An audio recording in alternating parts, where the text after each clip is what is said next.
ভবঘুরে এক মহিলার মৃতদেহ উদ্ধার হয়েছে। বিলুনিয়া মনুরমুখ রেল ব্রিজ সংলগ্ন এলাকা থেকে সেই মহিলার মৃতদেহ উদ্ধার হয়েছে। ঘটনা অবশ্য গতকাল রাতের, কিন্তু কিভাবে সেই মহিলার মৃত্যু হয়েছে তা এখনো পর্যন্ত স্পষ্ট নয়। তবে আশঙ্কা করা হচ্ছে সাবরুম আগরতলাগামী ট্রেনের চাকায় কাটা পড়েছেন সেই মহিলা।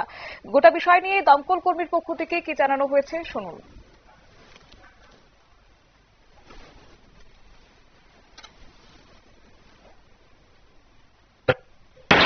আমরা খবর পাইছি ডাক্তার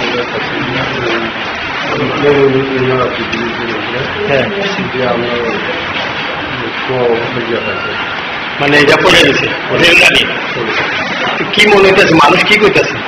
মানুষ বাড়ি কাছে কতক্ষণ আগে বিষয়টা তো কতক্ষণ আগে হয়েছিল, আমরা তো খবর পাইছি 7টা আগে পাইছি। আচ্ছা, কোন নাম কিছু পাইছেন? নাম তো পাইছি না, চিনি না। আচ্ছা, দমকল কর্মীর বক্তব্য আপনারা শুনলেন। অর্থাৎ এখনো পর্যন্ত সেই মহিলার নাম পরিচয় কিছু জানা যায়নি। তবে এই গোটা ঘটনা প্রত্যক্ষ করার পর দমকল কর্মীকে খবর দেওয়া হয় এবং তারা ঘটনাস্থলে ছুটে গিয়ে সেই মৃতদেহটি উদ্ধার করে হাসপাতালের মর্গে পাঠিয়েছে। নিয়ে বিশিষ্ট একটি বিজ্ঞাপন বিরতির সঙ্গে থাকুন।